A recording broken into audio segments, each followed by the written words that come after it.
You're listening to The Burning Truth.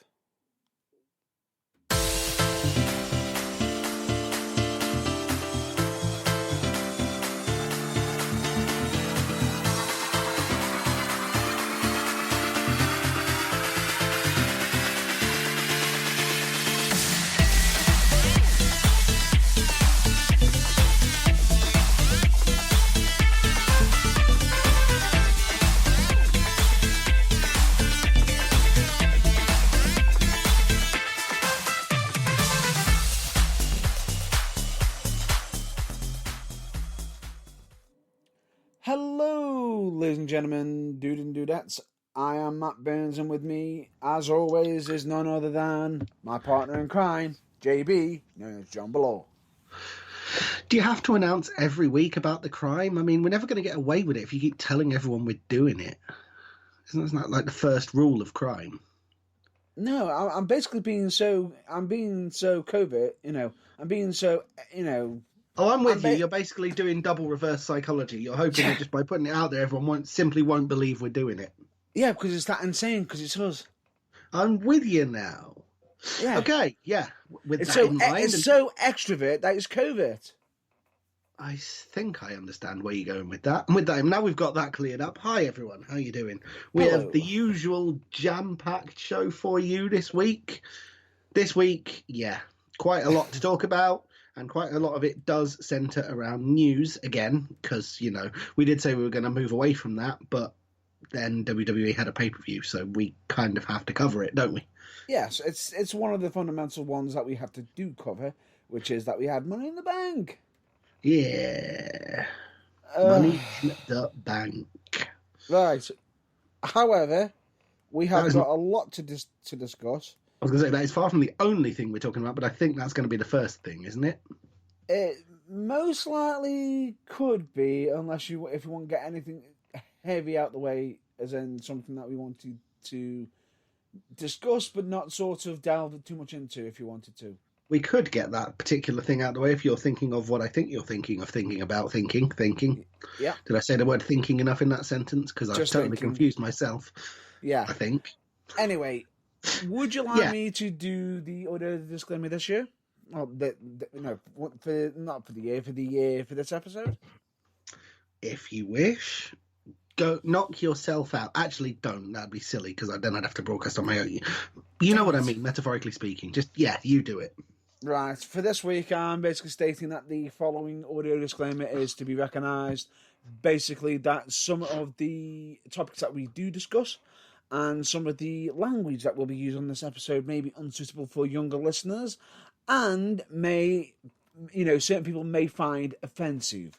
If you do find a certain language, certain, crude language. Use of strong language and language designed to cause shock and, well, let's face it, offence. Or topics that may offend as well, more so. Yeah, if any of that is the case, please. Please, you have been warned, and audio discussion is heavily advised. And of course, go on, JB, do your usual. Listener discretion is strongly advised. No, that's not what you were expecting me to say, is it? No. No. The following programme may contain storylines and viewpoints not suitable for younger listeners and may also contain language and storyline topics this week not suitable for those of a sensitive disposition and other listeners. This programme may also contain strobe lighting effects. And there we go. That's his one per list. That's one of the three off the list. Yeah. Oh, good Lord. We'll get on to Booker T's Room of Candles, and that's not how you spell God's sake! Riker later on. For God's sake! I didn't want to mention Booker T this week, or his Room of Candles, where I'm sure he's currently not in it because I'm pretty sure Alistair Black is in there recuperating from... Wait, spoilers. We'll get to that a bit later. Yeah, I wasn't going to mention that this week, but we've got to mention... That's not how you spell Jackson Riker later on, haven't we?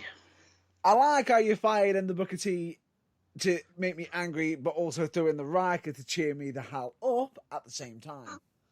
Hey,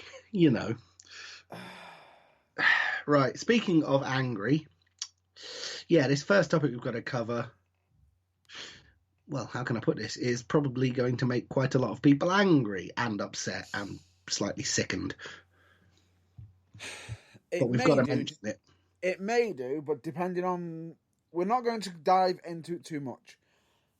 And, you just heard us mention the audio disclaimer. Oh, yeah.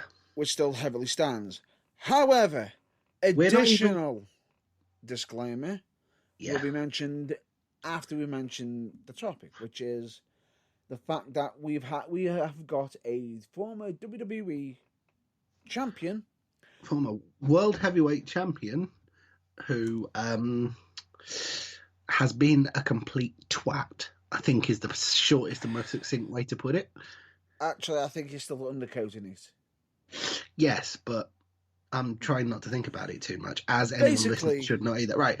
The disclaimer goes as follows. We are about to talk about something which we are literally going to gloss over the bare facts of. If you want to know more... That's not the actual disclaimer. All I'm just going... Let me mention it because you haven't properly looked into it too much. Well, I have. Oh, well, by the sounds of what little I have seen, you have my sympathy. Right. The following disclaimer is the fact that we are going to mention the cover of the topic. Yes, we are just going to mention just the main fact of what's happened. We are not going to discuss in great detail, and I will say very graphic details of what's happening in regards to it. If you do decide to look into it, be heavily advised that anyone who is underage, who has got a nervous disposition or who is easily offended and finds content of a graphic nature in any way disturbing, be heavily advised. Take all that into account and think very carefully before you do any research. And again, the usual disclaimer, The Burning Truth cannot be held responsible for the content of any external sites you may use to do that research. 100%, and believe me when I say this is a topic when I actually read up myself. This is one that I actually personally turned around to JB and said, stop before you continue. Yeah. And when you hear even the basic outline of the story, you'll understand why I read the first 3 lines of one news article and thought, well, we've got to mention this, but I don't know how. Right. Okay. Warning for strong language right off the bat, because we're going to have to mention what the topic is now. Ladies and gentlemen, Alberto Del Rio is a cunt. Basically, Alberto Del Rio has been arrested.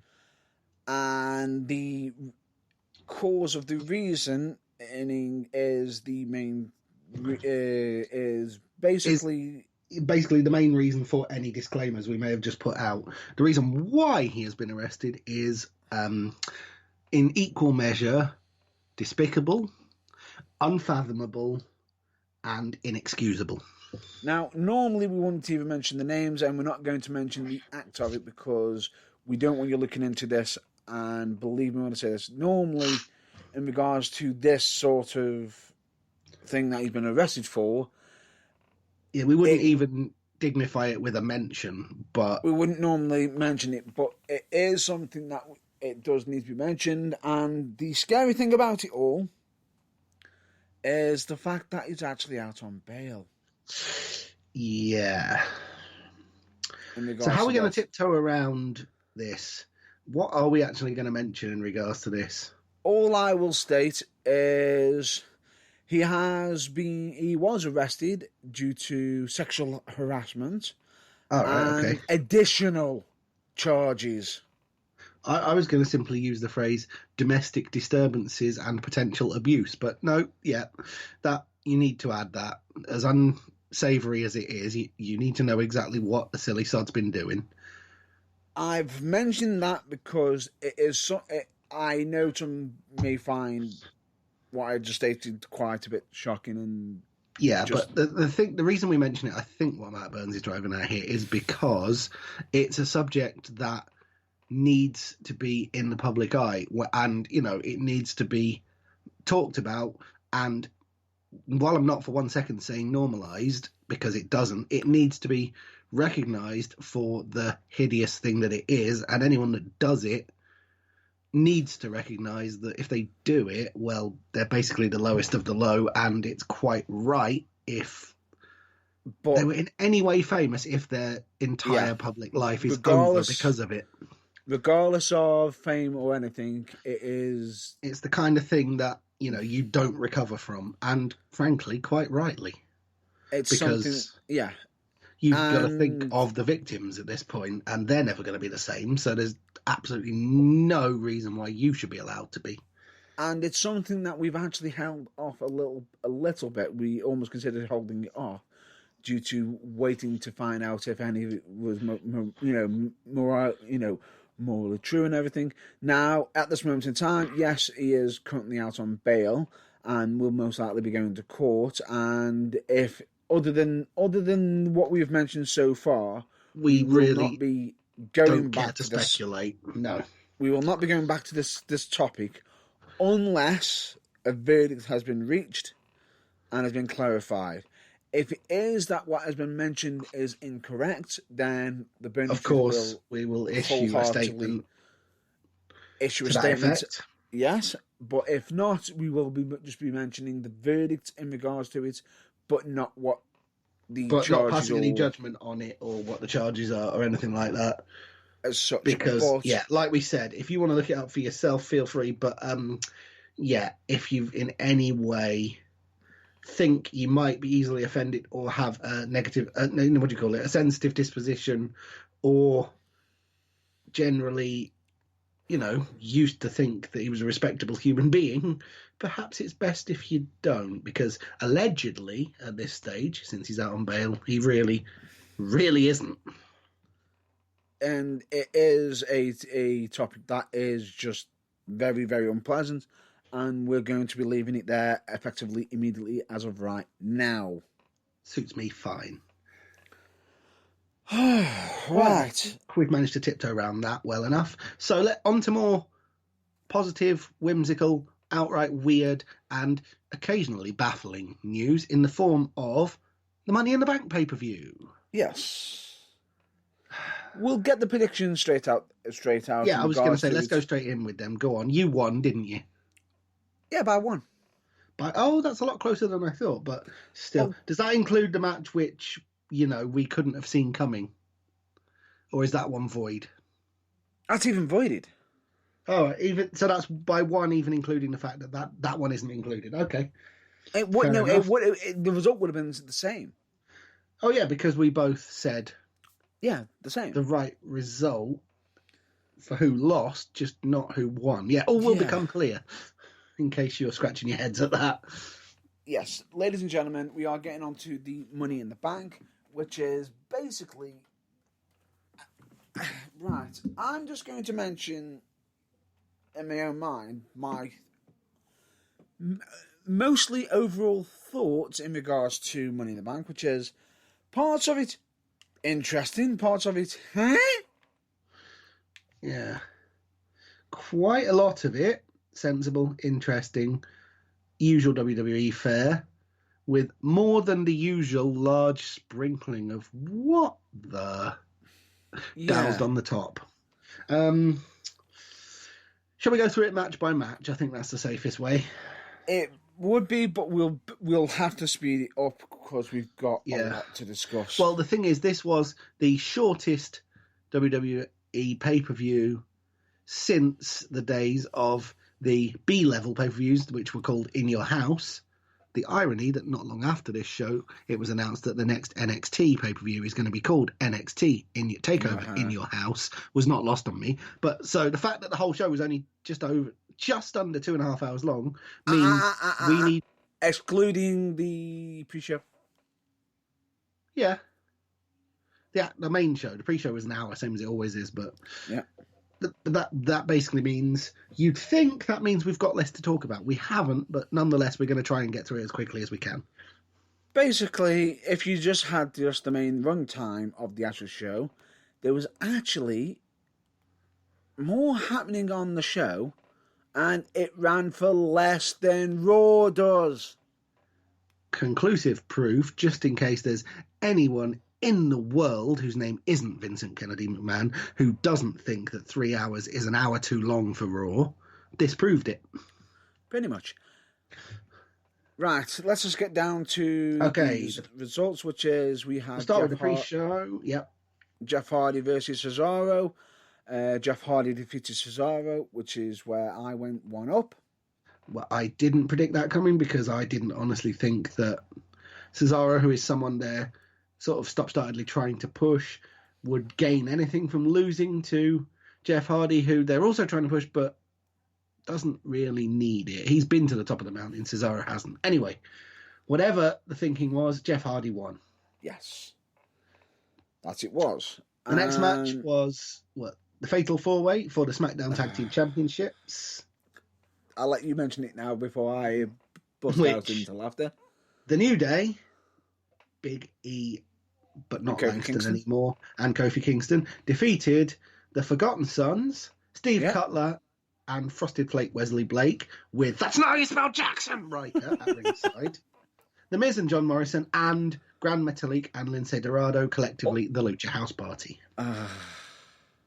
Yes, which was... No, go on. Yes, with this prediction, I went 2-0 up. Yeah, because I predicted the Stay Forgotten Sons. And I went with the successful defense. And because of that, from there, every other, we had one more differentiate. So unfortunately, I already won by then.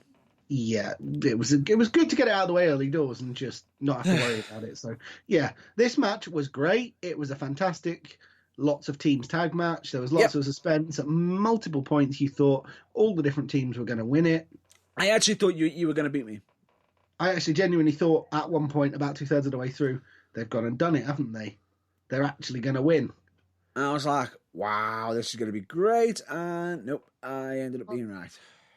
Your winners and still the 657-time tag team champions, the New Day. WWE SmackDown Tag Team Champions, the New Day. Yes. Moving on. Next match. For everything that was great about that match, blink and you'll miss this next one.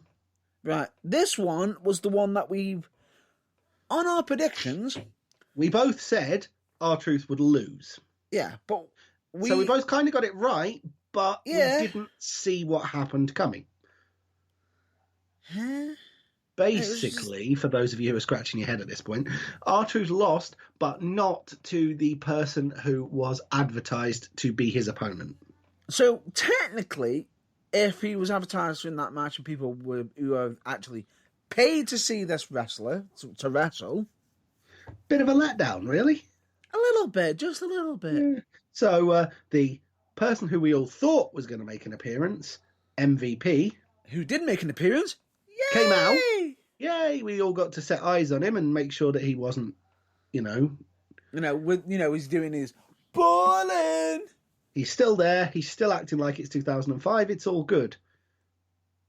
Then Bobby Lashley came out for reasons that were never explained on the pay-per-view. I have to assume they gave at least a cursory reasoning on one of the Raw or SmackDowns before the show. That reaction from Matt Burns suggests no. But anyway, for some reason, Lashley came out. It was more or less sort of explained a little bit after, but... Yeah, Lashley came out. MVP patted him on the shoulder, said... There's a valid reason why. Yeah. But we'll get to that after the result. Lashley said to MVP, I got this. Take the night off. He did. And in 1 minute 40, Lashley defeated R-Truth, as anyone under the sun could have predicted. Yeah, after R-Truth had inadvertently, accidentally, somehow, deliberately slapped Bobby Lashley across the face. Not a very long list of things other than that, but fairly close to the bottom of the list of things you want to do in close proximity to Bobby Lashley. But this is our truth. We all know that whatever beat of his drum that he walks to, it's not the same as everyone else. He's in his own little world.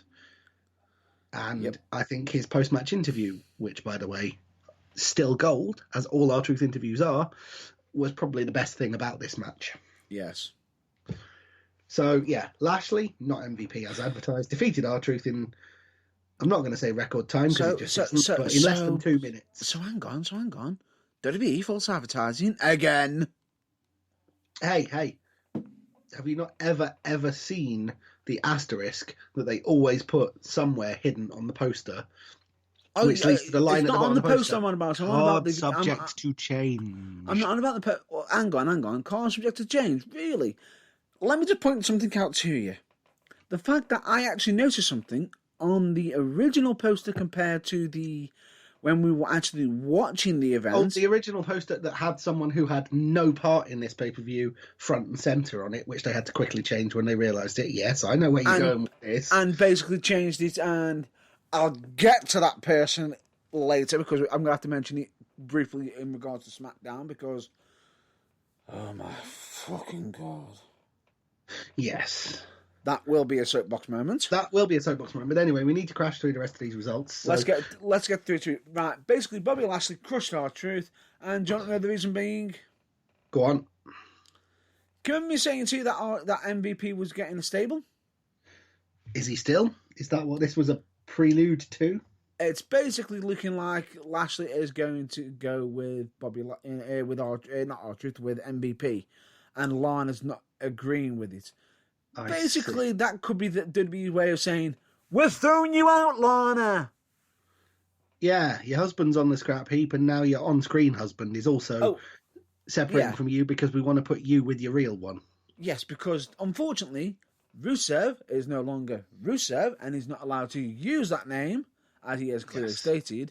He is now known only as Miro. And Miro which is an abbreviation of his real first name, Miroslav. Correct.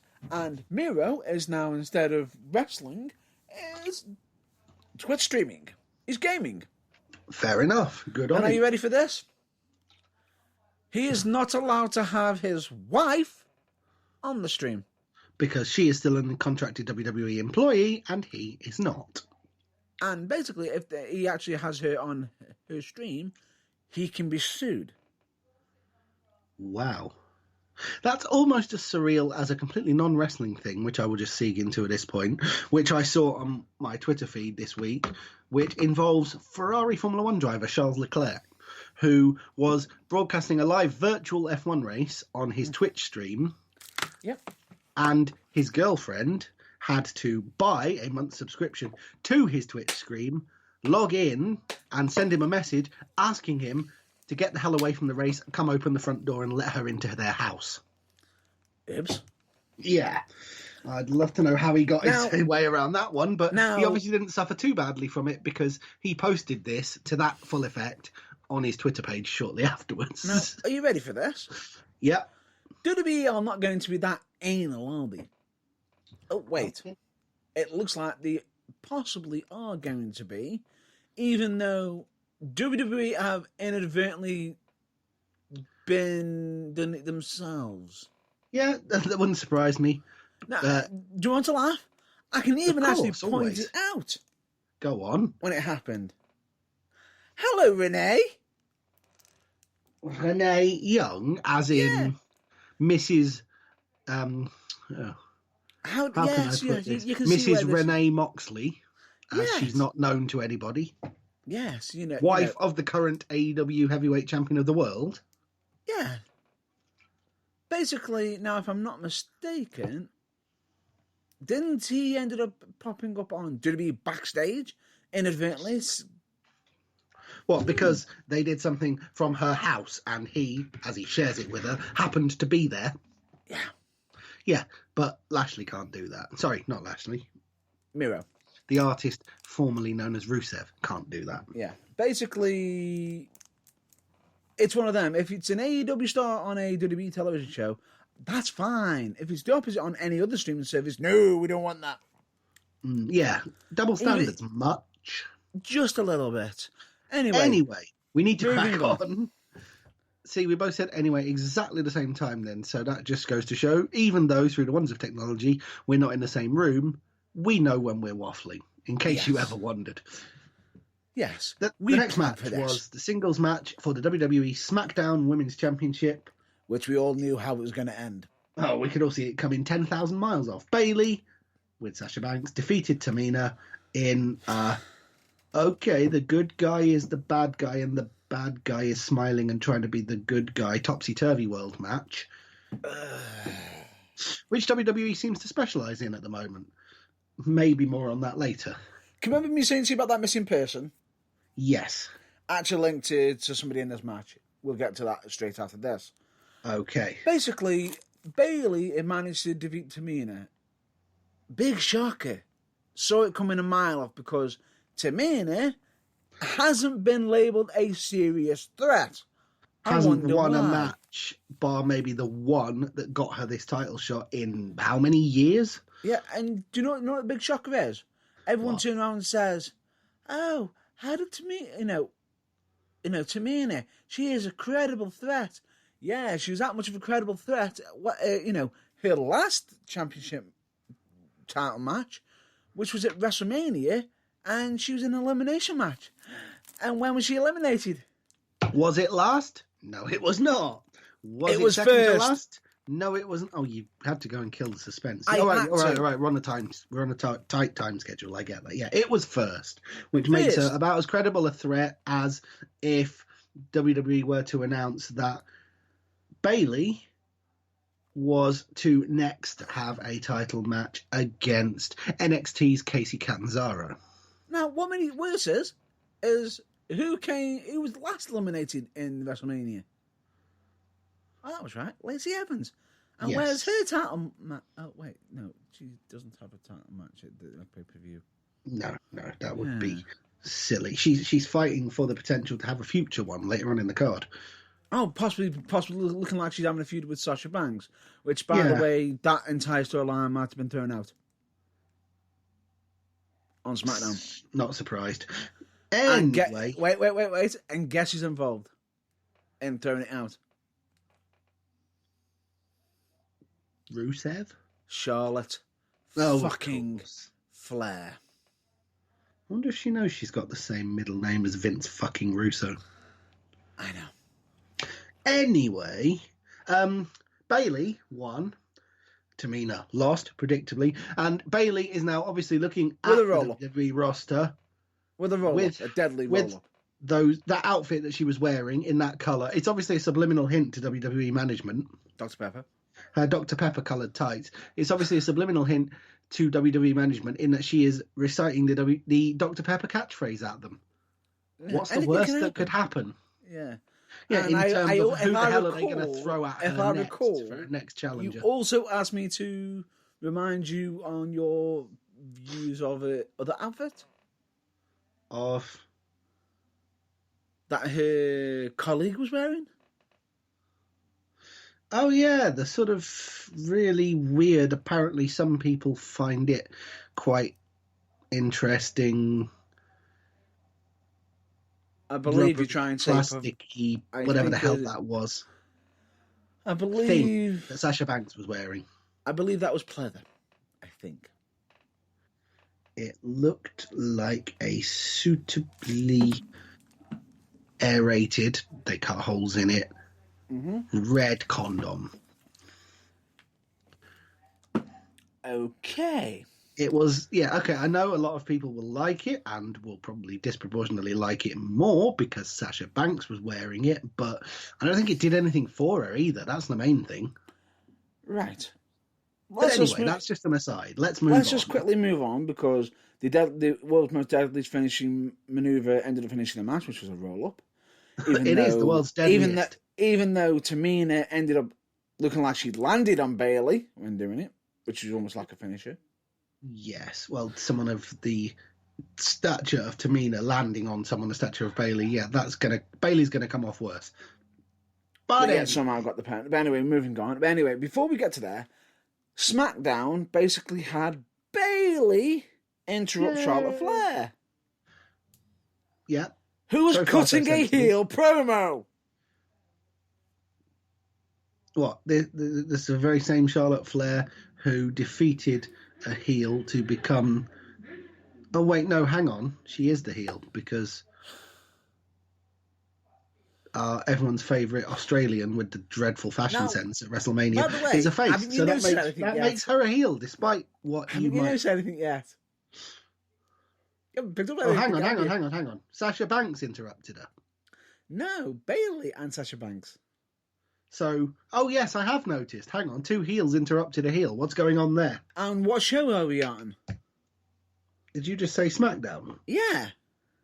Oddly, I thought you did. I wondered what you'd said because it sounded alien to me because it didn't sound anything like NXT, the brand she's the champion of. Yeah, and she's actually not meant to be part of the roster. She's also meant to be a Raw wrestler.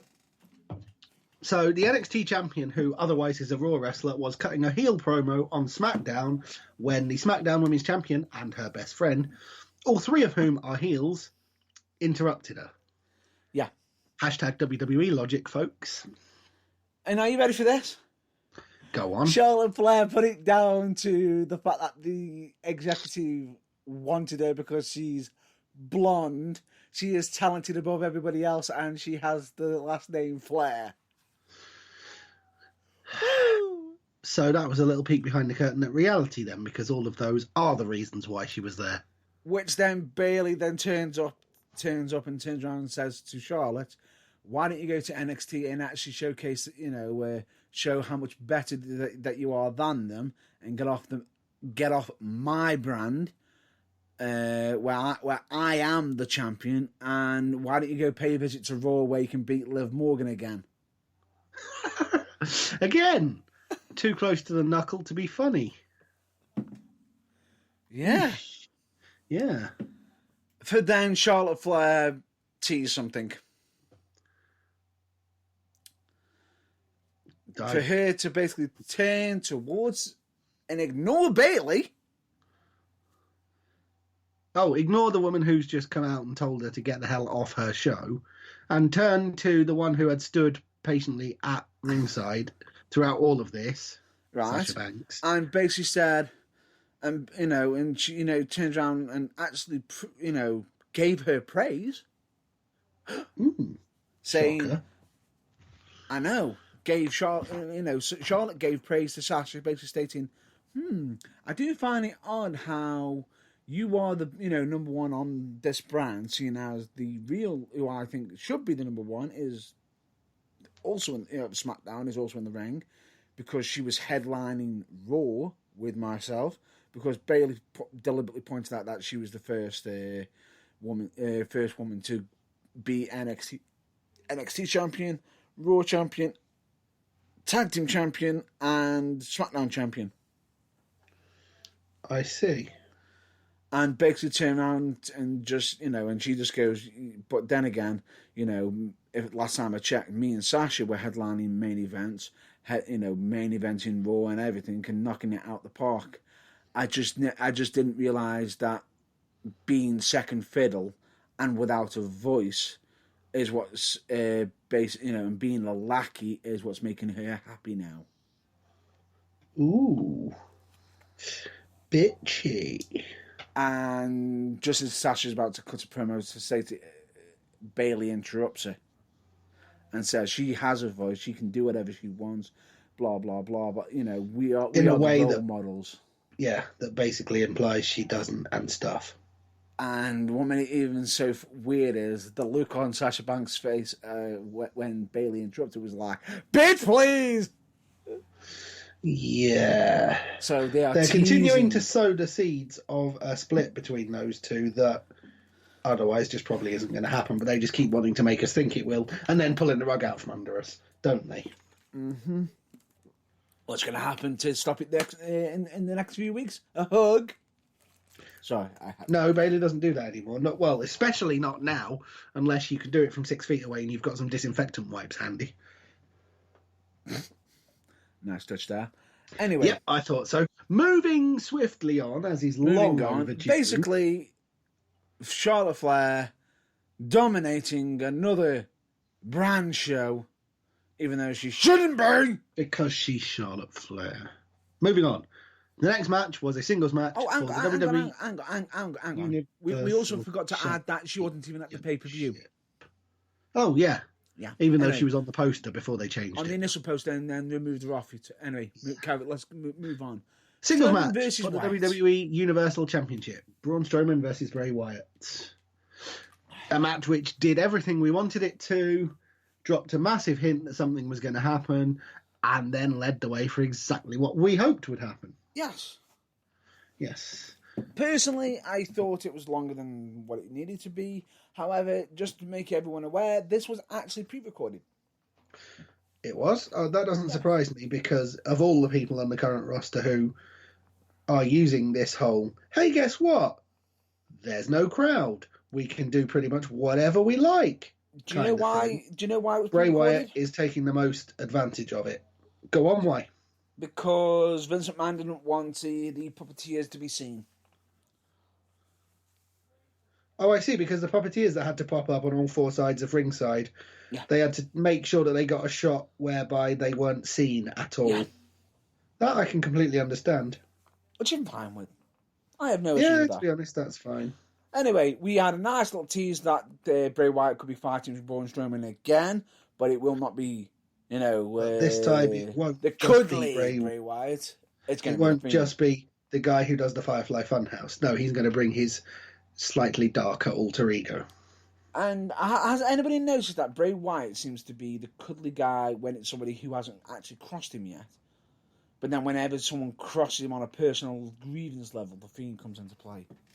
Yes, I have noticed that. It is. I think that's the However, way he operates now. It's quite. I quite like it. However, why didn't the Fiend attack Braun Strowman sooner, seeing as he's already fucking attacked him as the Fiend already? Because maybe Bray thought he could get the job done without needing to resort to El Fiendo. Anyway, let's move And it turned out he on. couldn't, so that's what we've got coming at insert name of next pay-per-view here. Yes.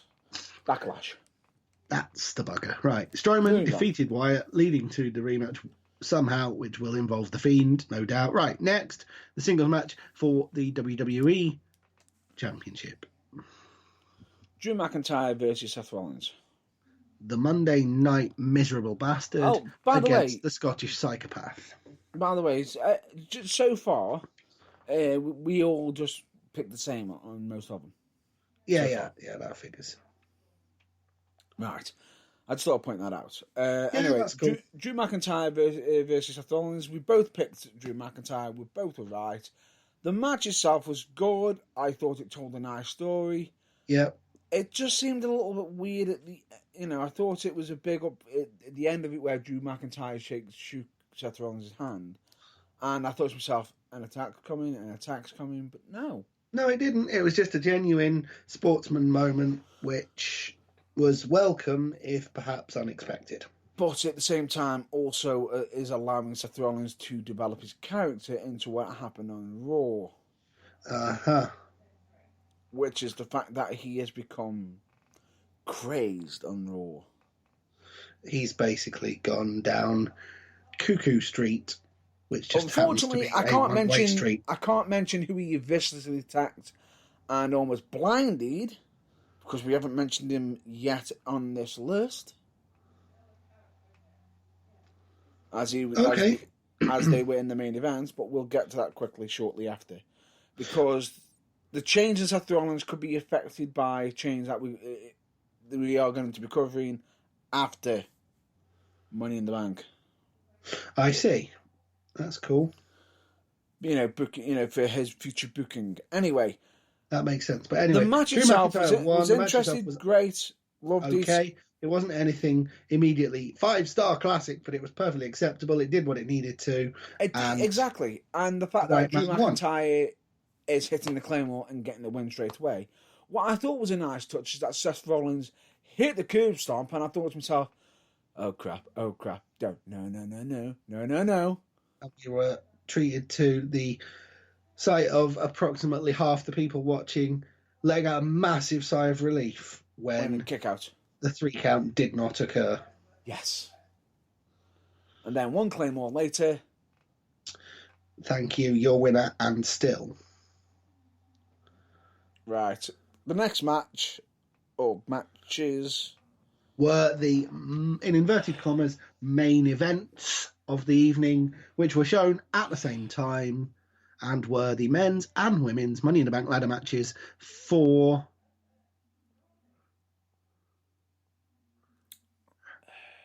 Hang on the Wikipedia page here, it says the Money in the Bank ladder match for the Raw Women's Championship, which it actually wasn't. It was a ladder match for a contract to fight for the Raw Women's Championship, just like it was a ladder match for Raw a changed World its- Championship match. Unfortunately, you've inadvertently done a little spoiler.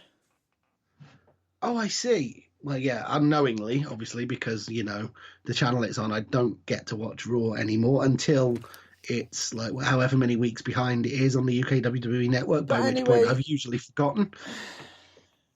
However, But anyway, yeah. Right. Anyway, Let's just focus for now on the Money in the Bank matches, and we'll discuss that. basically, it's meant to be for a main championship belt for both sides of it. Basically, No, it's not. It's supposed to be for an opportunity to fight for said championship. Yes, which is what it's meant to be.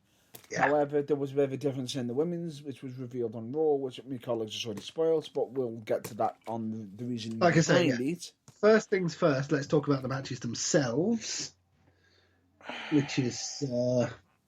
Let's just put this under the same category. Let's put it all together. Yeah. Because the best way I can describe this entire match, personally, was batshit crazy. Yes, from start to finish. Collectively, as one thing, both matches, absolutely. I think this entire idea is drawing the line for most fans 50-50. Well, as in, it's a roughly 50-50 split between this is brilliant and this is dog shit. Some people saying some of it's good, some of it's bad, and then some of it's just going, oh, it's an absolute clusterfuck. Some of it is just because WWE can, and as much as the internet complains, they're just going to keep doing it. In case you're wondering, would you care to state which camp you're in, Blore? Which camp I'm in? For what? Whether it was ridiculous or brilliant? Yeah. I thought it was spectacular, epic brilliance, doused with just enough stupid what the fuck moments to make you want to keep watching, even if you were watching through your hands, which I was at points. And for me, you might be wondering what you probably might already know what camp I'm in. Yeah, you're probably firmly in the it was garbage camp by the sounds of your voice. Some of it, I can say, it was okay. It had its funny moments. Yeah. But then I'm looking, I'm thinking to myself, you could have done so much better than this. Well, no, don't get me wrong. It was only 27 minutes long, and that's the men's match, which went 5 minutes longer than the women's match. It could have been 45, and they could have done so much more in that time. But I thought what they presented to us had a point. It had a start, a middle, and an end. It had some moderately entertaining stuff, as well as some genuinely scratch your chin, what are they trying to achieve with that moments, and it worked as a whole. Right. You mentioned the scratch your chin moments. Are you ready for what I thought was unbaffling? Was baffling? Well, as in you didn't quite comprehend. Was it when Dana Brooks slipped over on the wet floor and apparently didn't tuck and knocked herself unconscious because she didn't feature anymore in the entire match? Are you ready for this? Go on. No. Was it the moment when Dana Brooke thought she'd won with the case from the Money in the Bank conference room and Stephanie randomly made a cameo? Randomly made a cameo from a different location other than that damn office, because you can clearly tell from the damn video, because it was done by a video camera. Oh, what you mean? She was stood in a corridor somewhere else? Yeah, I noticed that. She wasn't in the same building. She probably was at home, and it was poorly edited, and you could see it. If you were going to do it, why didn't you just have it just be a voice? Exactly. Instead of that bodge job. But anyway, yeah. So it wasn't that. It wasn't the open, overt sexism of the fact that the women started in the reception and the men started in the gym. No. I've got no issues with that. No issues with that. Well, I just thought some people might look at it and go, why didn't you didn't think that through. You didn't think that through, did you, WWE? No, you might think that. But you ready for this? Go on. I could guess all day, so just tell me. Here's some of the case points I just couldn't understand. One, Asuka managed to climb up on top to jump off onto the other competitors. Why did she jump off? What? Why did she climbed up the ladder and jumped off? No, she got up onto a floor above. Yeah. And jumped off the balcony. So she's actually a floor above everybody else. When the aim is to get up to the top floor, and therefore she's basically sacrificed about 5 minutes of walking upstairs or 10 seconds in a lift. Yep, I don't get that. Yeah. And at which point she then gets into a lift. And pushes the button and is in that lift for God knows how long, and yet somehow, after all the fighting, brawling, and everything, comes out on the top floor just ahead of everyone else. No, she doesn't come out on the top floor. Do you remember when the guys finally got to the lift area? Oh, yeah, and she comes out of the same lift that they then get into, even though she's in the lift and she could go to the top floor, but she's chosen not to. So how many floors had they moved from here on the bottom floor to them actually getting to the lift? How much time would you say it passed? About 2 or 3 minutes? 2 or 3 minutes. Far, far longer than she would have been in the lift. Yeah. If that was an actual lift, you would have been on the damn roof by now. Well, you would have thought so, wouldn't you? But again, hashtag WWE logic, people. Right? I know what you're thinking. Is that all? Is that all you got? No. No. The listeners might be thinking that. I know there's more coming. There's a hell of a lot more coming. The fact that you got Bruce Pritchard as Brother Love, who makeup didn't actually look quite right. Well, on account of the fact he's now fatter and 25 years older, and it doesn't really suit him anymore. I was on about the fact that he didn't have as much red face on him, but I'm divulging here. But the fact of, I just felt as though it would have been better if he was him, personally. Yeah, possibly. I think the implication was kind of like that Titan Towers is a bit of a time warp, and things hang around in there that maybe don't exist anymore elsewhere, like some kind of weird wrestling haunted house of oddness. On top of that, they had someone portraying Doink the Clown. Yes. Now, I say that's poor taste. A little bit, bearing in mind what happened to the guy that did it originally. Yes. Exactly my point, as you just pointed out. Yes. Possibly then poor taste. You got John Laurinaitis, people power. Nobody needed to be reminded of that crap. On a mobility scooter. The question is, why is he on a mobility scooter? Can't he bump? Oh, wait, he just bumped from a pie face. So why is he on a mobility scooter? Buggered if I know. In the same reason why we've got to ask why Paul Heyman chose the precise moment they were having a Money in the Bank ladder match to sit alone at the catering table. Did Vince McMahon just instantly sit down and think, oh, he must be a big guy, might want to eat quite a bit of food? And why is there that much food at the catering when it's just Paul Heyman? What are you implying? I think they were trying to imply that Otis might make his way past, and Otis is quite a large gentleman. And if he hadn't... but it doesn't matter. The fact that... Yeah, I know. They're trying to imply Paul Heyman's fat, okay? Because in WWE world, being fat is still the ultimate form of easy-to-mock type And what makes it worse is, I'm just there thinking to myself, Paul Heyman's there by himself. Yeah, I thought that as well. What's the problem there? Thinking that 50% of this equation is missing. Yeah, I actually thought Brock Lesnar was going to make an appearance and go up to the roof and claim the win. It could have happened, let's be honest. It But happened last didn't. year. Yeah, but it didn't. And we're all quite grateful. And then, right, is that all? Because I've got a couple as well. Oh, I haven't finished yet. All right, well, you carry on and I'll just let you know if yours tally with mine or if they're separate. I haven't even finished yet. You're barely even started, I can tell. We then got the sign that got smashed over Dana Brooks' head that somehow, okay, saw that coming. But I think Dana should have seen that one coming. Yeah, a portrait picture of someone. Right.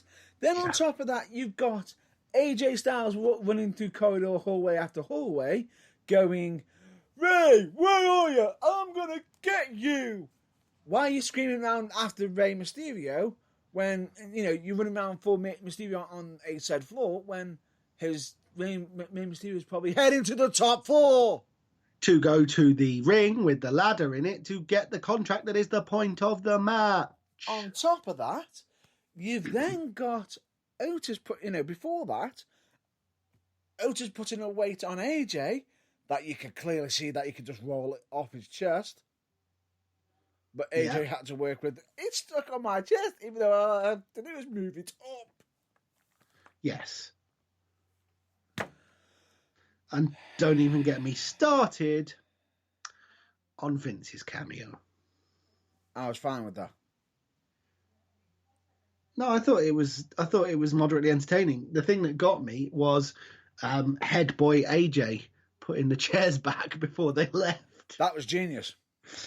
I know, I loved it, but it was just the thing that got me a little bit was this was perfect.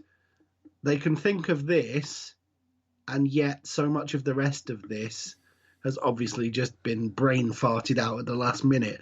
Whoever thought of this, lock them in a room until they think of more stuff like this. Then you've got AJ Styles walking, who's still hunting for Rey Mysterio, sees an Undertaker sign, freak out, have, go, it's Undertaker, open a door, and I looked at it, I thought to myself, don't you dare bring that. Really? The door that AJ opened. Myself, Booker T's room of candles, Booker T's room of candles, Booker T's room of candles. Yay! I knew that was coming. Wait, no, it's not. It's probably something to do with the Undertaker and or Aleister Black. No, it was a casket which was referencing Undertaker clearly, and he looks at that. Oh, I'm having a flashback to last month when I got buried. Yes. If that was the case, would you go into the room or would you just be standing there? You'd be heading for the roof. Would you literally just run towards the roof, e.g. as far away from that room as you could? Yes, you would. Aleister Black then kicks him and throws him into the room, and that was it. Yeah. Bizarre. We haven't even got to it yet. Right? Another thing, why didn't nobody click on the elevator and go straight to the damn roof? Because they're professional wrestlers. They don't exist in the same logic sphere as the rest of us. Oh, just go into catering. Believable. That's fine. Yes. Right? On top of that, Nia Jax should be getting ridiculed for how she was wrestling. What? Badly, slowly. Dangerous! Yeah. And yet, what I find so interesting is the fact that she was the one declaring that Ronda Rousey was dangerous. And I'm thinking to myself, I felt sorry for... and I know Blaw's going to be testing there thinking, have I just heard this? I actually felt sorry for Lacey Evans on more than one occasion because the way she got thrown by Nia. Here's the thing that might possibly shock you and me both. And then on top of that, I'm pretty sure that Lacey Evans ended up reciting Nia Jax. Yes, Lacey Evans got thrown in at the deep end, as she has pretty much her entire main roster career, and she doesn't deserve half the shit that happens to her. But yeah, you could tell when she hit that, what's that preposterous name she gives her finisher, which is basically just a punch in the face. Woman's right hand? Yes, you could tell she did not pull that, even slightly. She legit hit it. Nia the fuck out. I'm looking at her thinking to myself, that was not too bad. Just don't let Nia Jax hit the same back. In case you're wondering what I'm referencing, just ask Becky Lynch. Yes. Ouch. Anyway, at this Some of point, some of the slams in it just didn't make sense. no, And then this is where we're at the roof. And we've got to the roof now. Bizarrely, after farting around on the lower floors for what seems like forever, they've suddenly jumped up the final 6 and we're on the roof. right, the women are fighting. Not all of them are fighting on ladders. Yes. They're getting there. It's looking like Asuka's got the win. Oh, hang on. King Corbin has arrived. Sorry, He what? climbs the ladder. And I think to myself, oh my God, is Asuka and King Corbin going to win the match?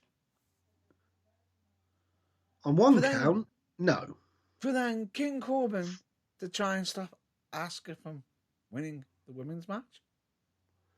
Conclusive proof that Baron Corbin, ladies and gentlemen, not the sharpest knife in the rack. Fundamentally. I just paused and thought to myself, is he legit trying to stop Asuka from winning? Are they? And do you know what briefly ran through my mind? Go on. That they were genuinely going to have Corbin win the women's match in a ghastly throwback to the whole Santino Marella incident from the WrestleMania Battle Royal from about 10 years ago. Oh, good Lord. Yeah. That thought went away as quickly as it came, and thank the good Lord himself that it didn't happen, but I shuddered as I thought about it. Asuka then immediately fought off Baron Corbin. Yeah, kicked Baron Corbin square in the face and made him look like a complete idiot. Like a complete goon, as if he needed any help. Now, that could be considered bad luck on Corbin, which was possibly referenced at the beginning of the match when he threw a weight and it smashed the mirror, which the old saying is, 7 years bad luck. Yeah. Could he actually? I think by this point, Corbin's had more than enough bad luck that he's probably Grimes in ECW style, fallen off a platform 3 stories up and gone through nothing but mirrors on the way down. But at the same time, he's had more pushes at the same time. But anyway. Moving on. Asuka wins the match. And the commentary team suddenly come bursting out and saying, oh, Asuka's won the match. There we go. And which actually made me realise, for the first time in 22 minutes, that there hadn't been any commentary for this whole match. Yeah. And then during that moment, I just paused and just thought, okay, so why aren't they calling the action? Right? Yep. And on top of that, as soon as they won, where did the women go? Did they all just get in the same lift to ride back down like, okay, we're done. Congratulations, you slightly strange Japanese green mist spitter. You've won. Let's go to the... Oh, wait, we can't go to catering because Otis wrecked it. Let's go to... No, we all Let's go to Chuck E. Cheese, maybe? Oh, no, you can't go to Chuck E. Cheese altogether because of social distancing and because of the current pandemic. Which, by the way, I couldn't believe that WWE actually mentioned. After saying that they wouldn't and implying many times that they wouldn't even mention that they wouldn't mention it. So if WWE is listening into our episodes, please keep doing it.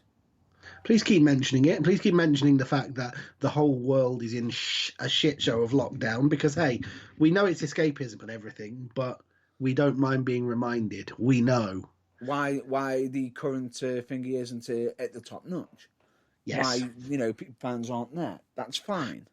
And now we come to... details. Yes, and now, the women's match having ended, we come to my main bugbear of the evening. The men. Right, so the women have vanished. They just suddenly disappeared. Yes.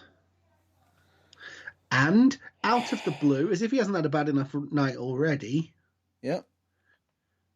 Karen Boring, a.k.a. Baron Boring, a.k.a. King Boring, Corbin...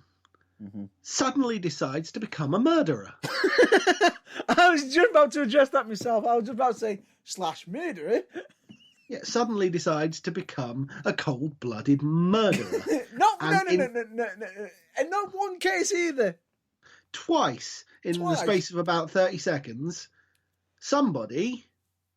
Now, my memory is faltering here, but I believe it was Rey Mysterio and Aleister Black. It was Rey Mysterio first and then Aleister Black, but I've got to stop you there for a second for a reason. And you'll Okay. appreciate this reason. Go on. You will appreciate it. Alistair Black, you goddamn Twitter genius. Okay, Alistair Black did something afterwards on Twitter, which was genius, which we'll get to in a minute after we address the elephant in the room That Corbyn's just thrown 2 people off to building. all intents and purposes, Baron Corbin has just thrown Alistair Black and Rey Mysterio off the roof of a 10-story building. Which, by the way... With no consequences. No Without- police without- came and arrested him and took him away. None of the other wrestlers went, "Get away from me, you murderous freak," or reacted in any way to the Or, fact that... 40 Or off even and tried just to stop thrown him off. doing the second one once he'd done the first one. You know. Yeah. It's... The odd thing about it is, not even the commentary mentioned it. Well, there Not wasn't even any. once! There wasn't any, but at the end, all they did was No. say who won. They didn't mention it at all. What I mean by that is, they didn't mention it even once. Even after they announced who's won the match, Yeah, they that's didn't what I'm even saying. mention When it they came- after. When they came back on to go, "Here is your winner," they didn't go, "Oh, and by the way, one of our wrestlers will no longer be featuring on WWE television because Or 2 of our he'll be in wrestlers. prison for the rest of his life, and 2 more won't be because we're scraping their remains off the sidewalk 10 stories below where he just killed them." Now, what makes it even more funny is, it's a 10-story building, supposedly, Yes. is what they're stating, and yet the adverts are saying it was 30. Yeah. But did you see the camera shot that panned out beyond the ring area Yeah. just before all the wrestlers got there that made it obvious and blatantly apparent that Yeah. it was at best a 10-story building? Yeah. Yeah. Okay. Right. Anyway, let's get back to Murderer Corbin for a second here. Back to the murderous scene we just witnessed. Yeah. I don't know how long it was after he got thrown off the building, but Alistair Black somehow from the grave had put out a tweet of him, a single image, is either on Instagram or Twitter, of him, of a image of a ghost, someone cosplaying as a ghost, Right. basically implying he's died. Making yeah, saying he is a ghost, I see. which was absolutely hilarious. However, what I didn't get was the fact that on Raw, Mysterio turned up and you got the interview saying, "How did you survive?" And Mysterio had to explain that they didn't actually quite fall off the main roof. They just fell off. They fell off the top end of the roof, and there was an actual. Yeah, they basically floor fell below. 1 story down to the platform 1 level below. Yeah, just below. And Mysterio ended up teaming up with Alistair Black on Raw against Seth Rollins and Buddy Murphy. I mean, he's no longer your buddy. And basically, and they didn't address why Mysterio is teaming up with Alistair Black. Maybe because they both decided to take a leap off the roof because of Corbin. Yeah, they didn't address the fact that, they were both reunited after not actually dying kind of horror. No. Yeah. So it turns out Alistair Black and Rey Mysterio are alive, and Baron Corbin isn't a vicious, murdering, cold-blooded bastard after all. But the pay-per-view itself closed with not even the slightest hint to that. No, it didn't. But anyway, in case you're wondering what I meant by with Seth Rollins losing his mind and almost blinding somebody, it was Rey Mysterio. It looks like Seth Rollins could be going down the crazy route, which could end up basically finding a way of getting him out for a short-term leave, just in case. Oh yeah, for short-term leave in, I don't know, about 4 or 5 months, so that he can go and... But wait, before... The reason... So he can go... I was going to just say recharge his batteries, but okay. Yes, which there will is be a reason covering... why, which we'll cover shortly. Now, because of how long this episode is going on for right now, the original main topic that we originally set up last week, we are going to most likely transfer over to next week.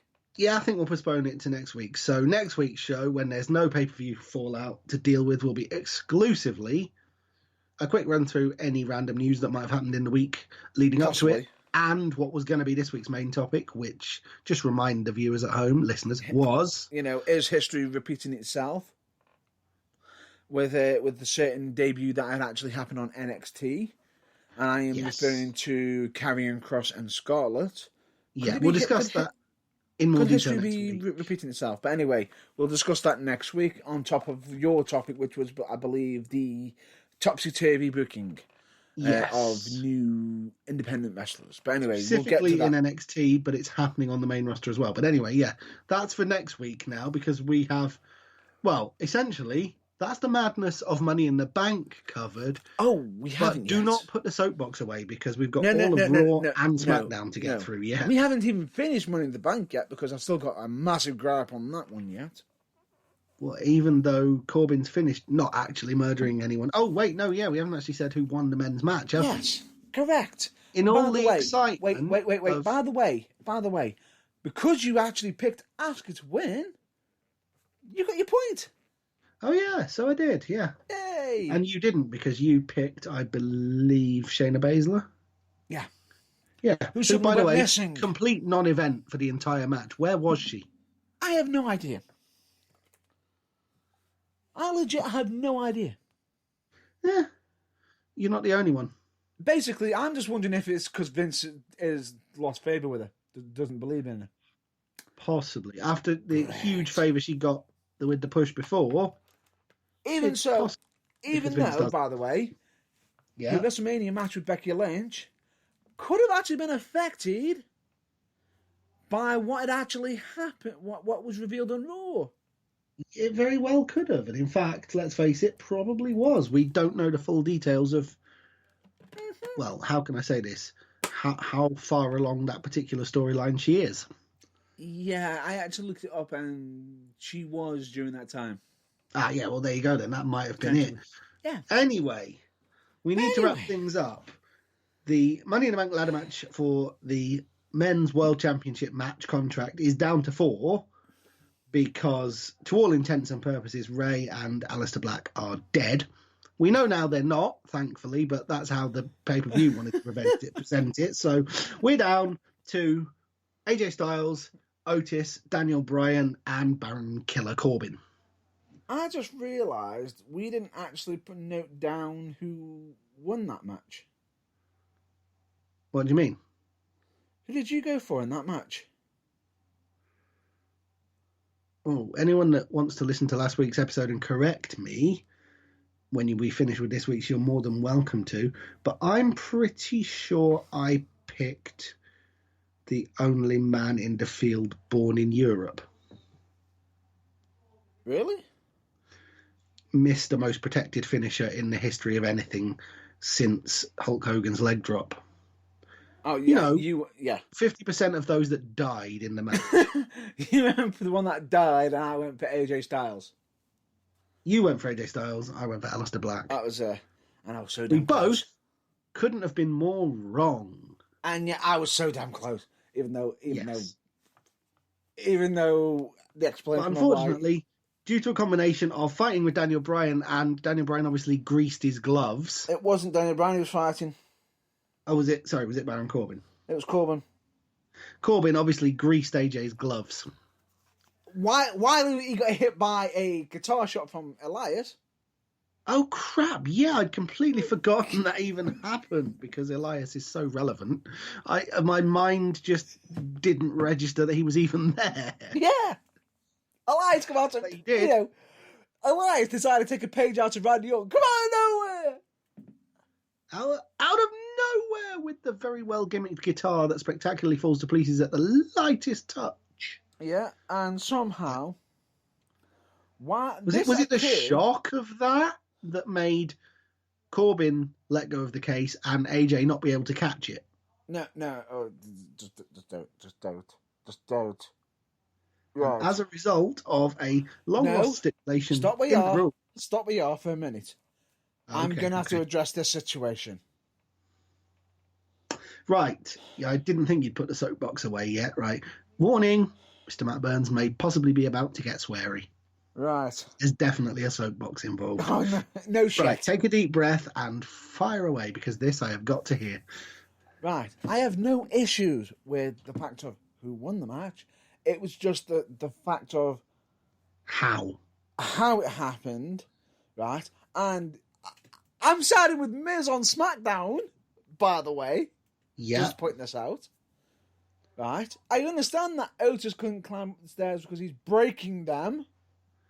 Oh, ladies and gentlemen, I don't know if you are there. If you were affected by this, but I've just lost Matt Burns. I can't hear him speak anymore. This could be quite worrying. Oh, he's back. He's back. Right. He couldn't step up. He couldn't step up the ladders because I'm just now thinking, so he's not in the picture. He's breaking the rungs. So yeah, he clearly Even can't though he win. could actually step up at them, he was actually just stomping down too hard. You can clearly see that. But anyway, the point being is, where was the gimmick ladder for him? It wasn't there. Okay, that's fine. I've got no issues with it. Now, the finish itself, I actually have no issue with. It was just the damn camera work. Yeah, which, the finish itself relied upon everything being perfect, and the shoddy camera work did its very level best to make it not perfect. And I think is where you're going with that. And you got the commentary team sort of trying to explain it as best they can. Yeah, because anything that happens and then the commentary team has to come in and try and go, well, this happened because if it wasn't clear enough for us to get it by ourselves, you've failed. Right. So Elias and AJ get the case off at the same time. Do you mean Corbin? That was it. Corbin. Despite having been twatted by the guitar, Corbin is somehow still up the ladder fighting for the case. Actually happened after. Oh, okay. They both got it off, right? And supposedly as they're fighting, both AJ and Corbin are fighting, the blast from the guitar shot somehow shook Corbin enough to fall off the ladder, and AJ suddenly have a burst of uncontrollable grease fingers, almost like he's been to Little Chef in the UK. Yeah, and as a result, the case fell down, except it didn't hit the mat. No, it landed into it was the hands caught of Otis. By Otis, who was conveniently stood under the ladder, where he was, I assume, about to turn around and try and tip it over to knock Corbin and Styles off it. Yeah. So, in a situation like that, where Corbin has unhooked the briefcase, Styles has had his hands all over it, both of them, and then Otis catches it, who wins? Otis won. Yes. Otis won, because as the commentators had to scramble in and back announce and explain to us, you have to be in control of the briefcase. Just like John Morrison was in control of the tag titles in the ladder match at WrestleMania when he fell off the ladder and landed on the ladder below, but conveniently had them over his shoulders, even though one of them was on the floor. Yeah, and on top of that, are you ready for this? Go on. AJ actually held the briefcase in his hands with both hands at one point. Yes. But what they will claim is... He didn't have enough control. Yes. Because he was able... I'm sorry. Because he was able to drop it, he obviously didn't have enough control to keep hold of it. I'm sorry, I'm going to have to quote Arnold Schwarzenegger on this from a film. I can't remember what film it is off the top of my head, which is that is complete and utter bullshit. I'm going to have to quote the Iron Sheik from the meme that went absolutely viral on the internet of him ranting off, most likely about something Hulk Hogan had done. Fucking bullshit! Very much. And I'm not upset because I know AJ was my pick. That's not why I'm even damn well upset. It was the fact that Otis didn't even climb the ladder. He won a ladder match by not even climbing the ladder. I did, at that point, have throwbacks to the time when... Do you remember when William Regal and Dave Taylor were in a tag team championship ladder match and Dave Taylor wouldn't climb the ladder because he was scared of heights? On that occasion, that's why Regal and Taylor didn't win. But in spite of the fact that Otis couldn't climb the ladder because in WWE logic speak, his fat ass kept breaking it so he couldn't get up there, he still managed to win the damn match. Which I have no issue with him winning the I have no match. issue with the fact that he won the match. It's just the way that they had him do it is ludicrous. No, It just doesn't bear any scrutiny. Even at the all. way was fine. Even the way, because I believe that Dudley's even used something similar or something quite heelish, including in TNA, something along them lines or something. Or TNA have done it before. Oh, possibly. Okay. Like how the commentary had to back explain in the event of the result, please make it clear to the people at home, just in case, like me, they're not sure. What did you have an issue with? The issue is they turn around and says, you have to be in control of the briefcase. AJ had both hands on it, so technically, if he's got both hands on it, by himself, he's in control. Right? You would have thought so, yeah. Oh, just as an aside as well, Wait. before you make your final point. Wait. Go I on. need to make this, because if I don't, I'm going to scream. Trust me, folks, you don't want that. Okay, make your point. Take into account that this was all pre-recorded. Yes. This Therefore, was edited. is that the best take you could have got, guys? Really? Was the best take that they had. And they somehow fluffed it. Yeah, it reminds me a little bit of that. Do you remember that video that Elton John put out of him singing in a language that's yet to be deciphered by man that was supposed to be one of his hit singles recently? I have no idea what you're on about. Anyway, it was some feel-good thing where everyone decided to sing songs to try and make the people stuck in their houses feel better. And Elton John released a video from his house, which he obviously had time to edit, of him, I think the song he was mangling was supposed to be I'm Still Standing, but whatever language he was singing it in wasn't English. If you really, really want to see the footage, you can either watch Charlie Brooker's antiviral wipe on the iPlayer, which features said footage, or just look it up on the internet. Elton John sings in a foreign language. Should probably find it for you. Yeah, but anyway, that was the point that I got to. It was like, sort of, this wasn't live. You could have edited the living shit out of this, and that was the best you could do. What I'm saying to really? you is that your point? Yeah, that's my point. The fact is, they had AJ in full view, holding the briefcase for a few seconds, Yeah. mind you, not declared the winner, and Dropping it.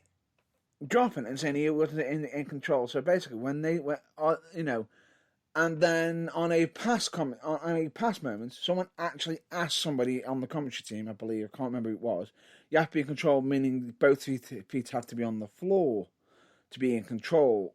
And I just face palmed them immediately, because if that was true, then why the hell was Asuka declared the winner of the women's Money in the Bank match? Because she was declared still the winner up the on ladder. the damn ladder.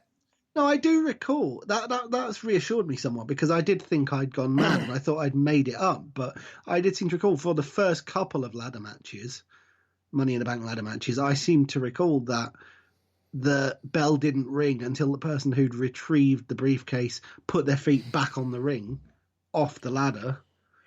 And I thought that they'd conveniently just brushed that under the rug, but instead, no, they had brushed it under the rug, but they've chosen to bring it back in circumstances which undermines the results of both the matches.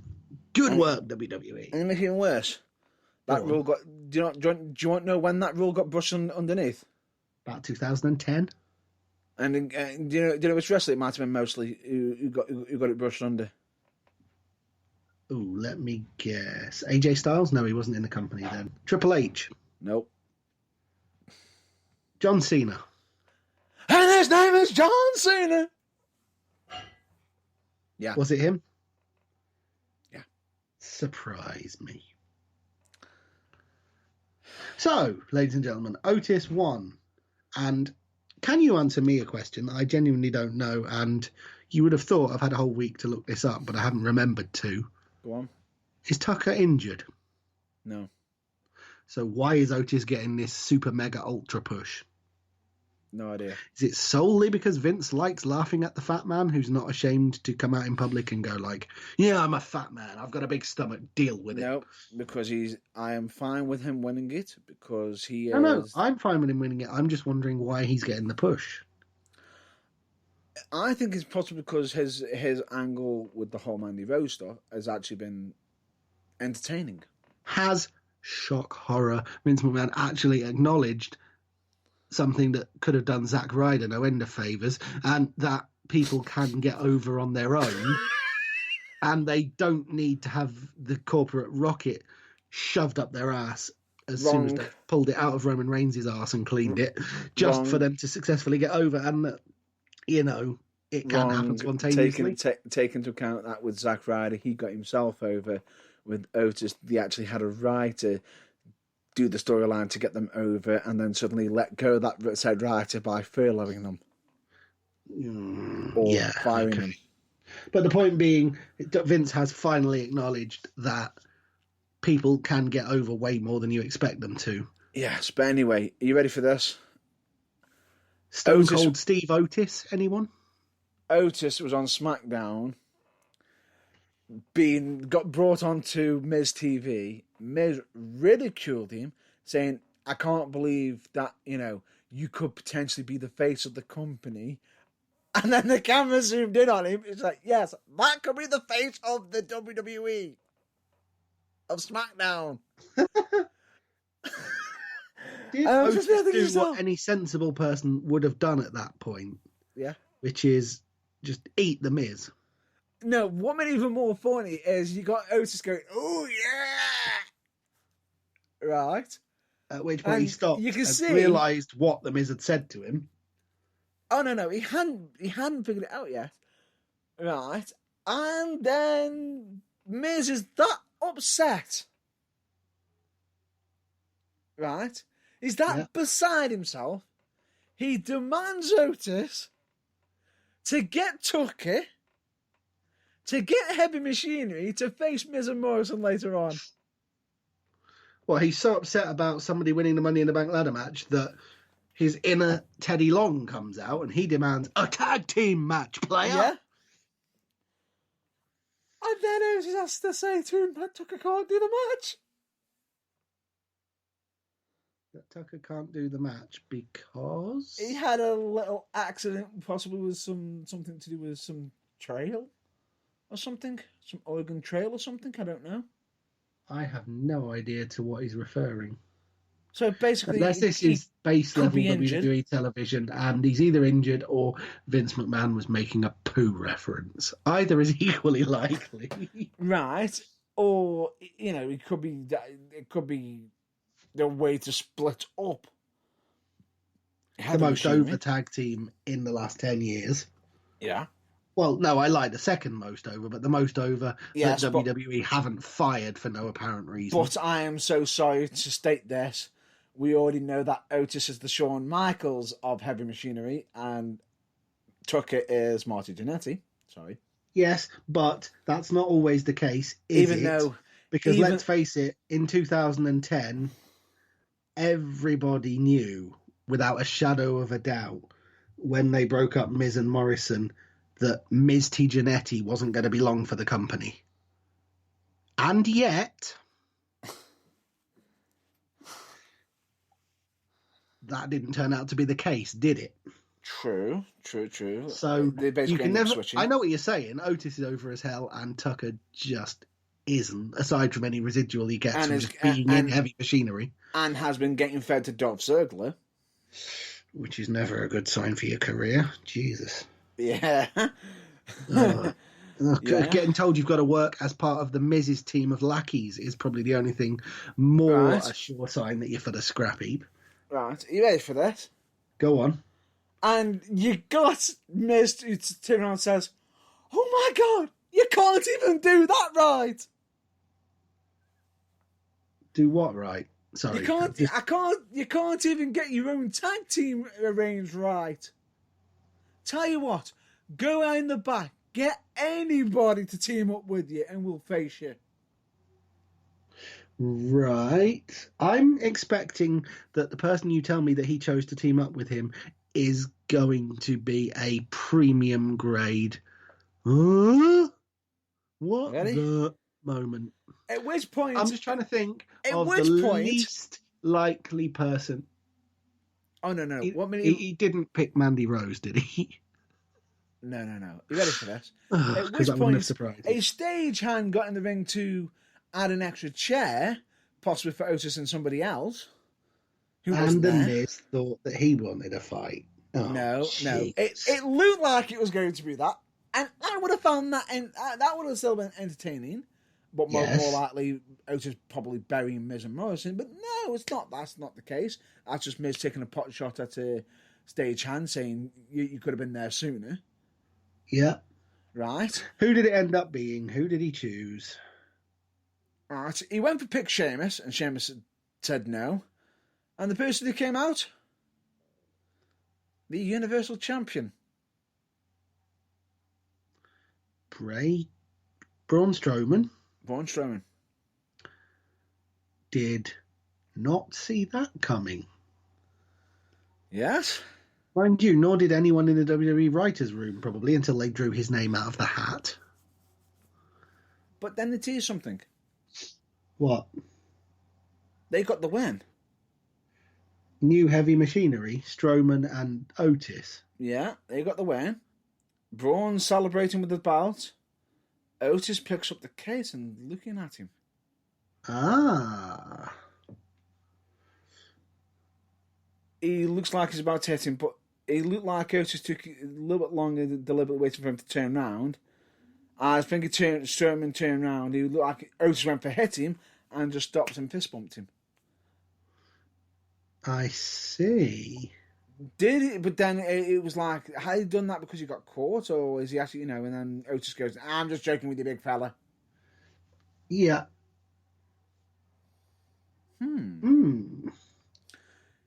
Is WWE Intriguing. about to get their most over guy as a face turn heel?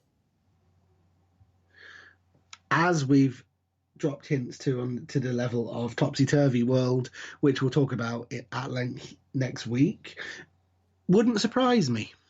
The way WWE does these things. If they turn Otis heel, WWE, shoot yourselves. I've literally shot themselves in the foot, thrown away millions and millions of dollars. I'm not stating that as in any way. I'm not making a joke of suicide, by the way.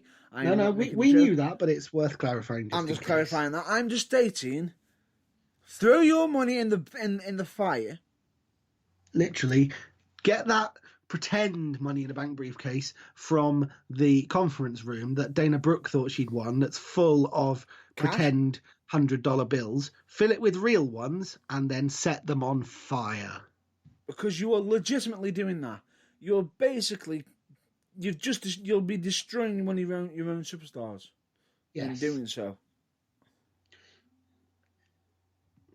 It's kind of as retarded as the last time they tried to make The Miz be a face. He gave it his best. He did as much as he could.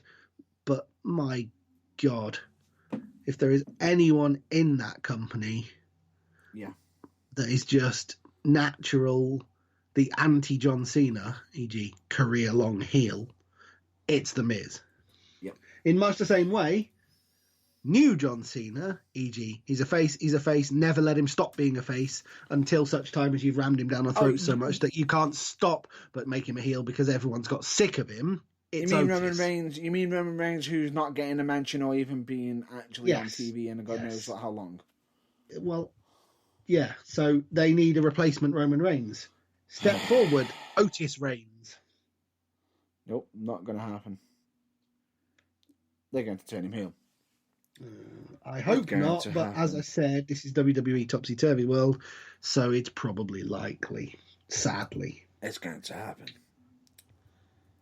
Jeez Louise. Such is bullshit. Right, well, that just about wraps up the madness of Money in the Bank and, I think, Raw. Unless there's anything else you need to say on Raw. But yes, we do. Yet. Okay, Raw's not finished.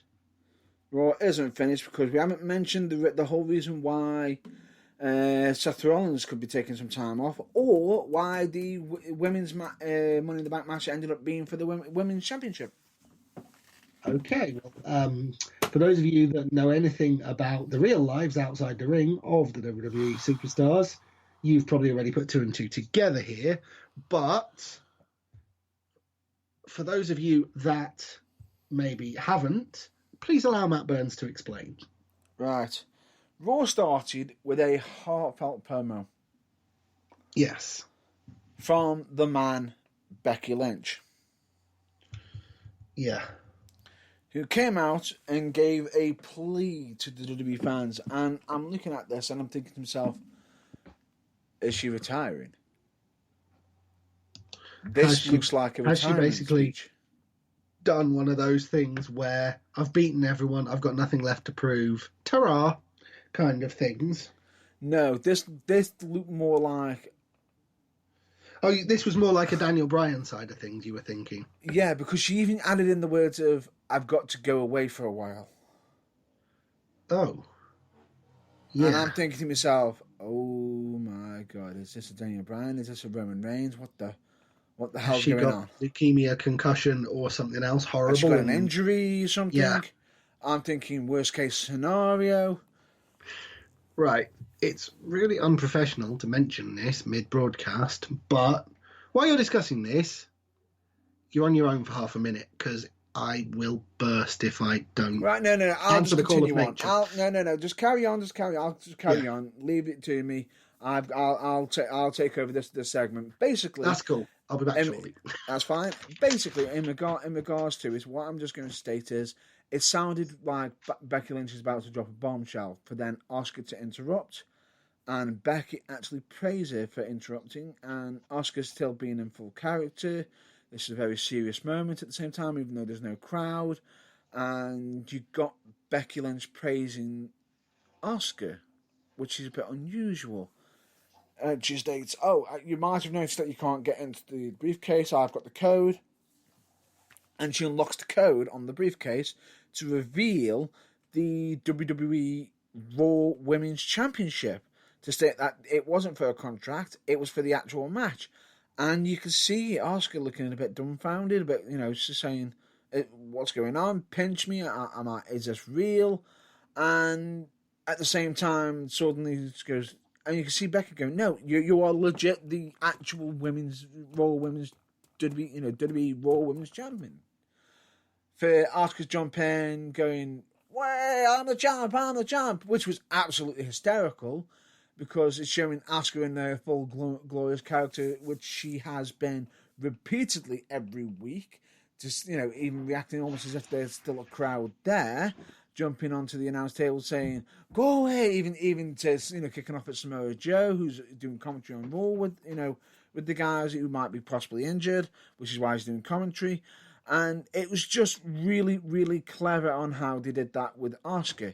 But there's still that thought in the back of your head, why is Becky doing this?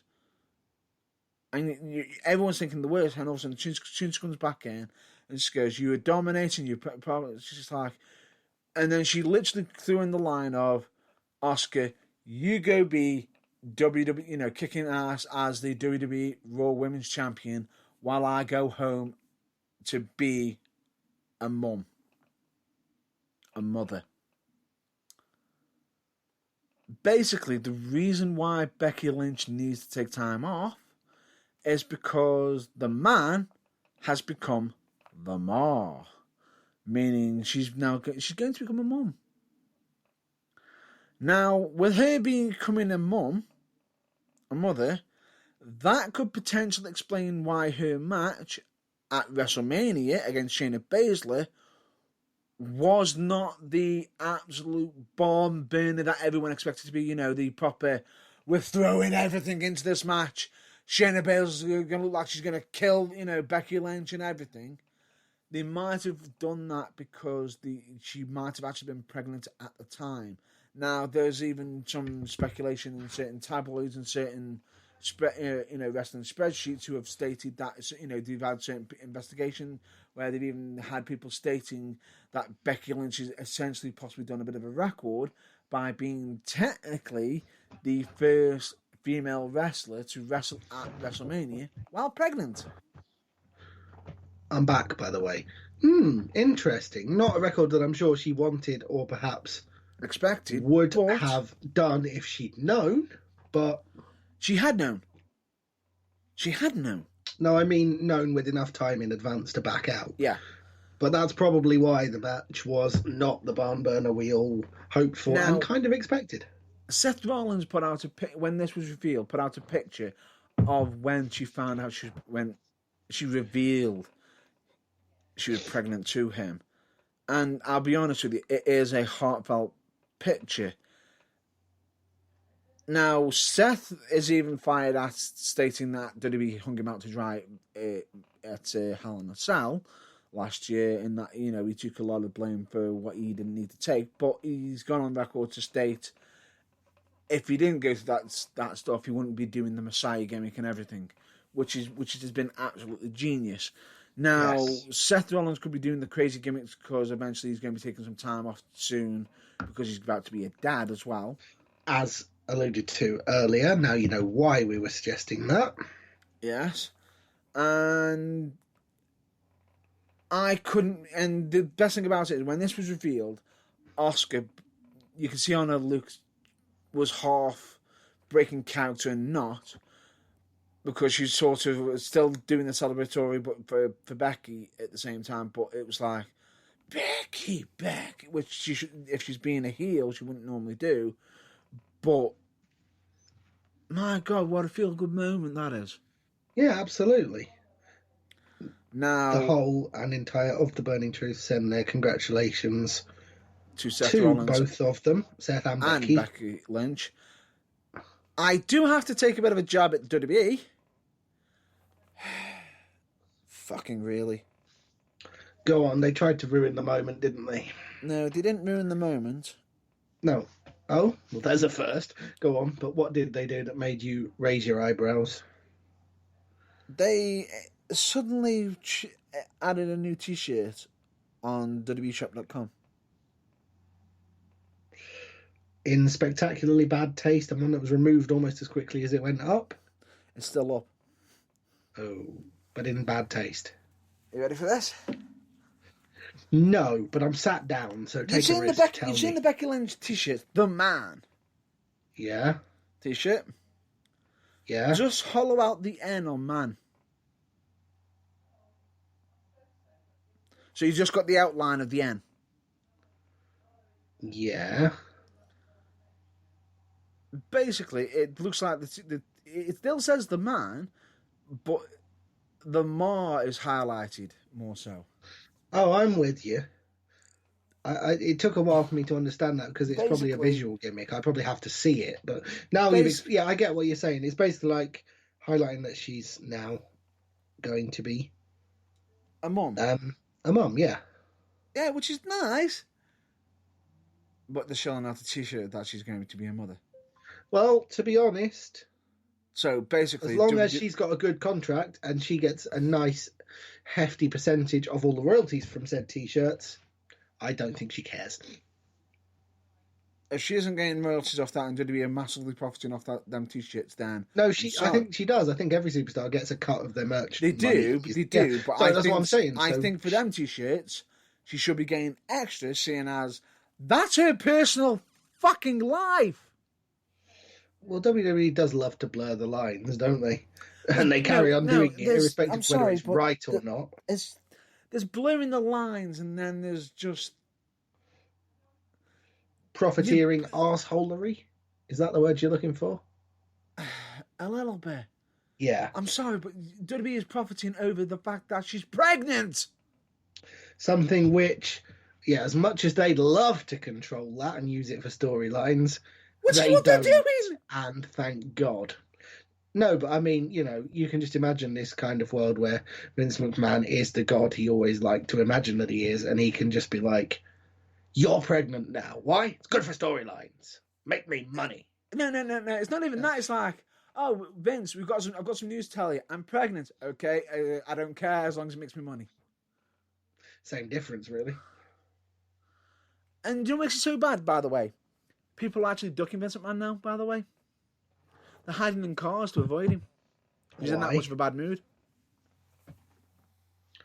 What's he in about? What can he possibly be in a bad mood about? He says, naively, knowing full well but just trying to gloss over the rant that both of us could go on independently of each other I'll and speed for this hours. up for you. I'll speed this up for you. It's not like you could be upset over the fact that Raw's is based. Most shows for WWE are basically held with no fans or anything. There isn't the fact that he's just had to close up the XFL and had to file it for bankruptcy. There isn't the fact that For the second time. Yes, for the second time. There isn't the fact that he's actually being sued by multiple people, supposedly in regards to many different reasons. There isn't the fact that I believe he's just recently let somebody go over something to do with different policies or anything. But in regards to it, but I don't know too much into that. But we'll have to get into that possibly for next week if I'm able to look into it. If not just the words I stated. But okay, so it's not any of these things. Right. No, it could be that, or just a combination of all of them. Yes. Or it could be the fact that as soon as he sees them, he's probably throwing a bad idea at them, and then they're saying, "Yeah, okay." Who rightly knows? Right. But nonetheless, now that's out the way. That's Raw sorted. That's Raw. SmackDown, on the other hand, are now actually currently doing an IC Championship tournament. I bet you're all sitting there thinking, huh? Why are they doing an IC Championship storyline? When the hell? Sami Zayn's champion. Surely Sami Zayn beat Braun Strowman and has had precisely 0 defences since. What's going on? No, he has had a defence. Oh, has he? Daniel Bryan. I don't watch SmackDown. Oh, yeah, Daniel Bryan. Yes. WrestleMania. So why have they suddenly decided that there's a tournament? Because Sami Zayn has decided to take time away due to health, possibly want to protect his family due to the current pandemic situation. Which is fine, but breeds a massive cry of double standards in WWE's way, again. Does it? Yes. Hello, interim Cruiserweight Championship, whilst letting a certain Irish ace keep the real one. Yep. Why can't they do that? Because it's WWE. And take into account the Irish ace isn't on the main roster. He's under the auspices of Triple H. Sorry. Does things the sensible way. Basically, Sami Zayn has been stripped of the Intercontinental Championship. And it has been handed over to the most decorated champion in WWE history. Vacant. I know, that joke never gets old. Never. And never will. Basically... there's a tournament, an 8-man tournament, to determine who the new champion will be. Because that, frankly, the only reason they haven't done a Battle Royal on the last half hour of SmackDown is because they fired or furloughed most of the talent that make most of the weight of a Battle Royal and get thrown out early in order for the Superstars to win. Pandemic reasons. Yeah, and because a tournament over a number of weeks fills far more TV time. Something that they're desperate for at the moment. And I believe that we even had Daniel Bryan versus Coach Gulak. Drew Gulak. Drew Gulak? Yeah. But hang on, haven't we got something else to say about him? Yes, we do. Was that not possibly the last time you'll ever see Drew Gulak on WWE television? Possibly. I mean, what with the whole Rockstar Drake Maverick thing, never say never, but yeah. Now, just to make everyone aware, Drew Gulak is no longer under employment with WWE. And let me just point this out. And he has decided, for the time being at least... No. Stop. Right, that's fine. You already revealed it. It's all right. I was about to say, yes, his contract has ran up. And it's not the fact that he's been fired or the fact of that. Now, we don't know the reason why it's ran out. If it's ran out because WWE decided not to resign it, WWE, really, during a pandemic, you're just going to let you talent run out? Bastards. Now, this could backfire. Do you know why? Yes. Because for the first time in his career, he's genuinely over. Who? Gulak. Gulak is over, but he ended up losing in his last match. Right. But are you ready for this? For the big surprise? Yeah, WWE has just made a bit of a slip up. If they don't actually get him contracted, You do realise that Drew Gulak can go anywhere he wants, effectively immediately. Oh yeah, he has not been released from his contract. It expired, which means the 90-day no-compete clause does not apply. Correct, meaning he can go wherever he wants if they are actually. Which means if they are interested in any way, shape, or form, and I think they'd be idiots not to be, that company that Bayley has to wear a jacket so she doesn't inadvertently advertise every time she wears her title, might very well snap him up. May very well, but at the same time, they've got to be careful. That AEW have got to be also careful not to become AEW number 2.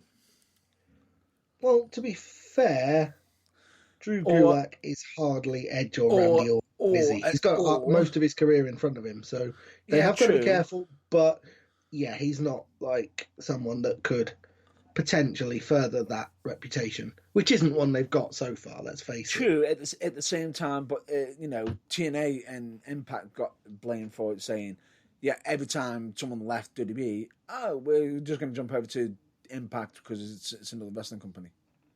Yes, I don't think AEW will suffer from that particularly. Hopefully. Gulak may not join them. He may re-sign after he's had some time off to recharge. We don't know. We can only speculate, but we'll bring you more news as we get it, which, since we only broadcast once a week, may be as much as 6 days after you get it. But such is life. Yes, but anyway, I believe out of all the topics that we've covered, that is it for this week. Unfortunately, we didn't cover the original topic because we had that much of a discussion in regards to Money in the Bank. The discussion about Money in the Bank might take up quite a lot of time, and rather than tack it on for 5 minutes at the end and not do it justice, it makes sense to just hold it over to next week, bearing in mind it's not time specific, and we can give it a whole show and actually give it the respect and depth of discussion that it deserves. Correct. So with that in mind, is it plug o'clock? It is plug o'clock, and would you kindly just leave me to it to just burst straight through it as quickly as possible for us? Yeah, if I could absolutely have held in that long, I would have gone for answer the call of nature now and just left you to it. But as is, I had to go when I went. But nonetheless, yes, just crack on.